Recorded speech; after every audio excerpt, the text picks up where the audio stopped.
This unusual painting, unusual partly because of these unusual color combinations in here, uh, is really celebrating differences in hue. Now, the differences in hue do take away from compositional unity, though. Your eye is constantly darting back and forth, looking at, well, what am I supposed to look at next? And it's hard to find a place to settle as a primary first read. This is also contrast of hue, but it's largely based simply on the clothing that people tend to be wearing in this particular image. The Orientalia that was so popular in the 19th century, especially in Europe and to some extent in America, was in a way an excuse to use as many colors as possible. Somewhat inspired by Asian Oriental carpets, somewhat inspired by tile work in Turkish and Moroccan buildings and things.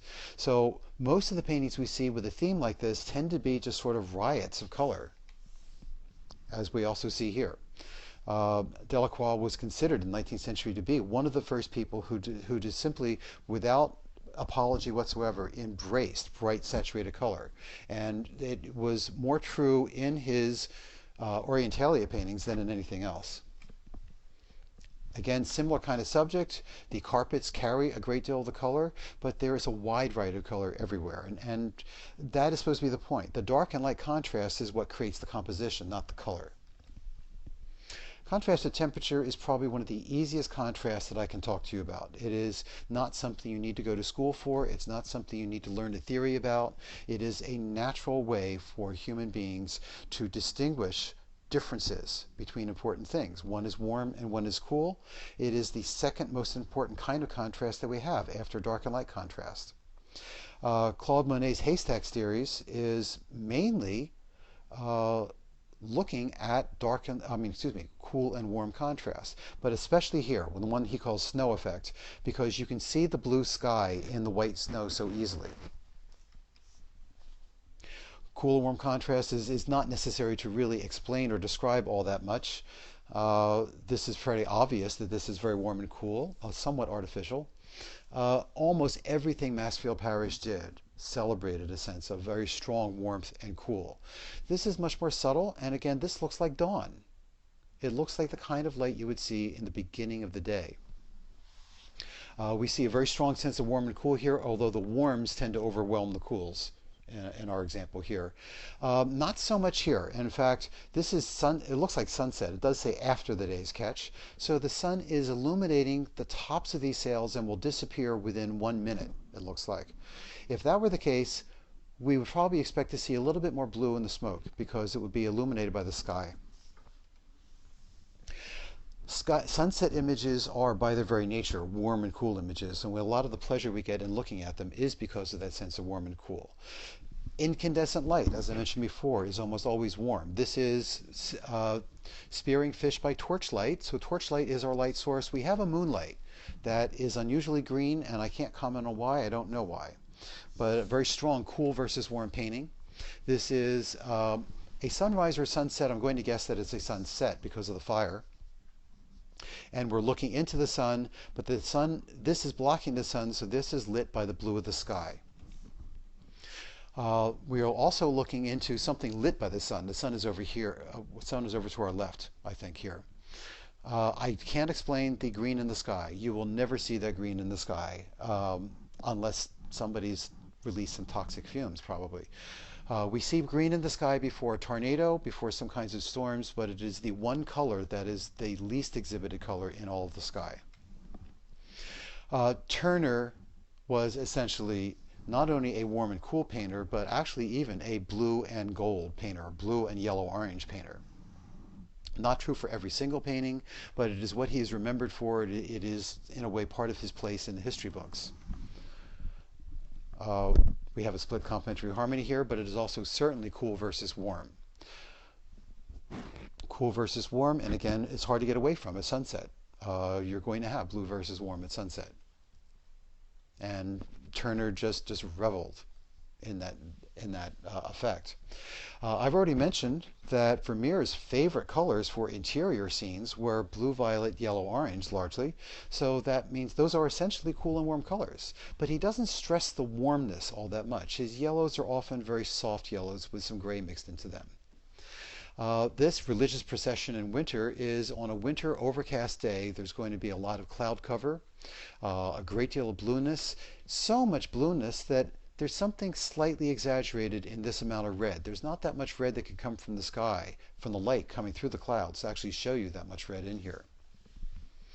This is very, very soft, and the reason I'm showing it is that because there are so few value differences, because the textures are so similar, and there's nothing saturated at all in here, you become very aware of cool versus warm. Like I showed you in my student work, when you limit the kinds of things you can compare, your eye is going to go to the most unique thing.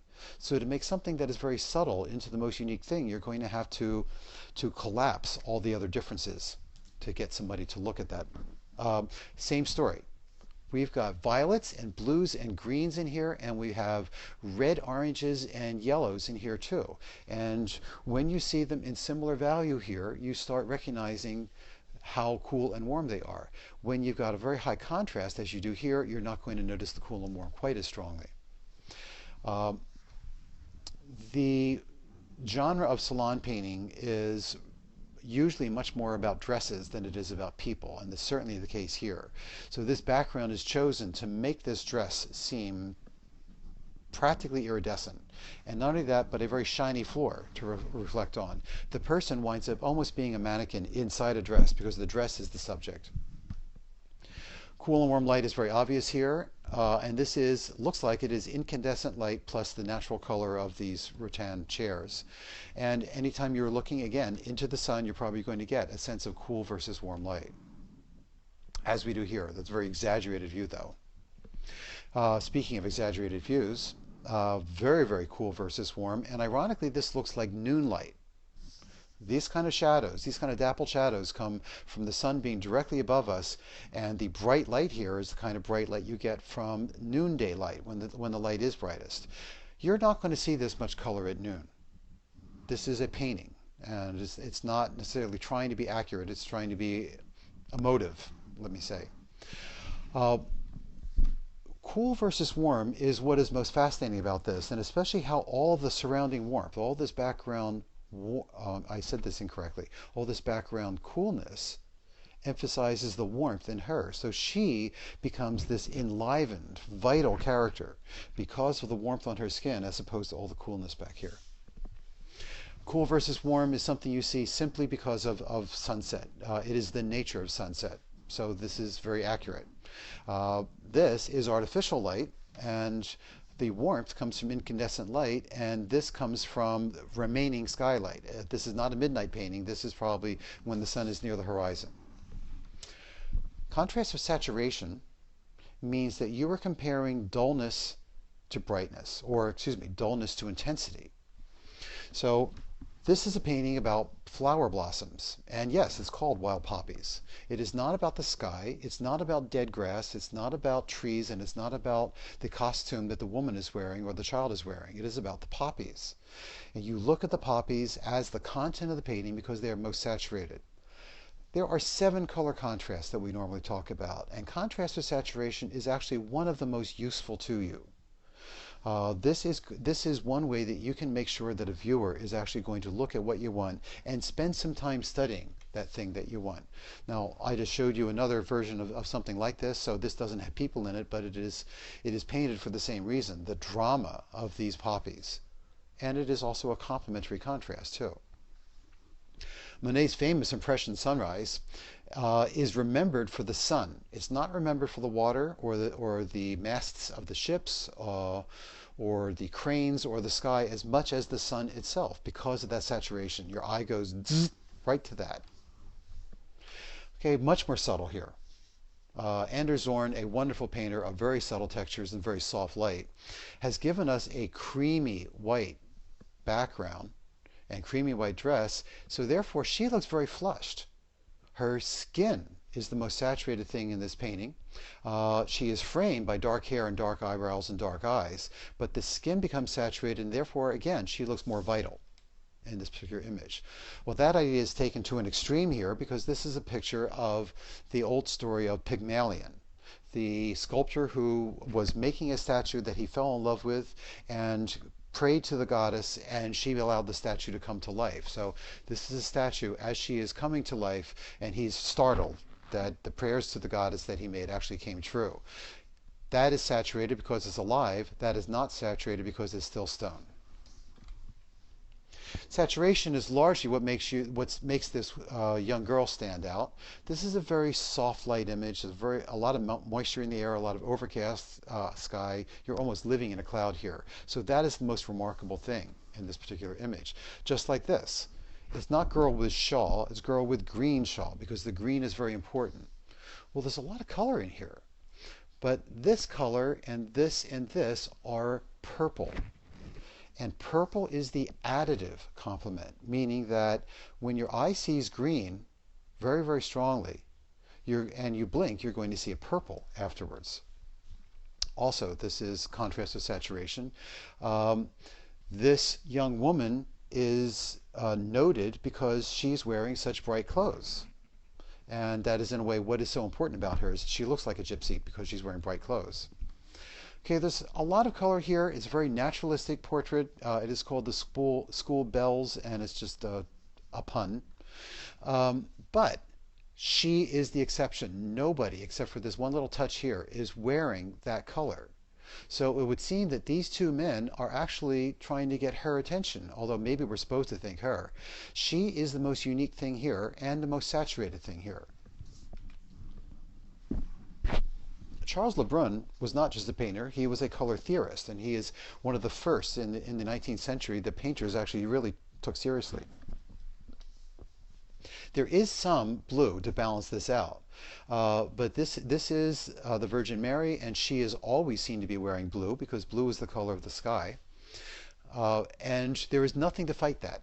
She is the most saturated thing here, and she is almost stage lit with a spotlight from above the rafters to come in to make sure that there's no chance you're going to look at anything else but her.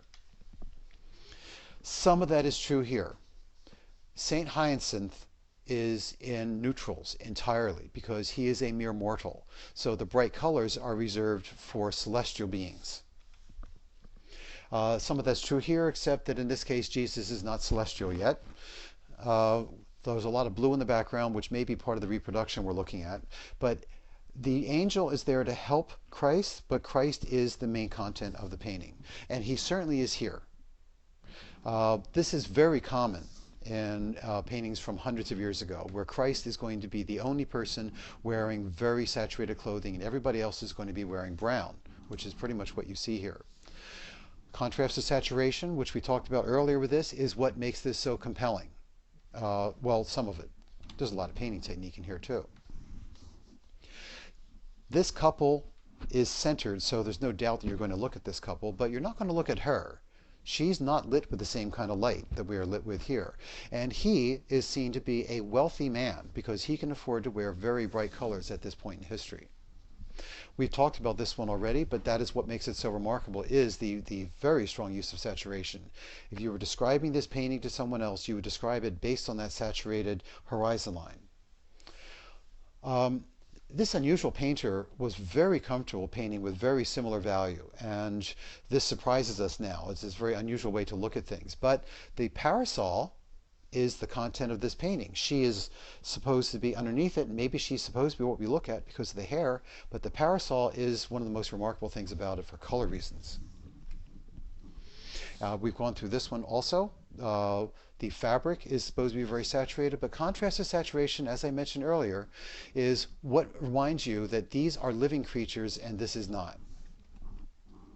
Contrast to proportion, when Johannes Itten talked about it, he called it contrast of extension. And what he was thinking of when he talked about it was when you use pairs of complements, the more similar the values are in those pairs of complements, the more you can use an equal amount of those colors. The more the complements are very strongly light and dark, the more you use less of the light color and more of the dark color.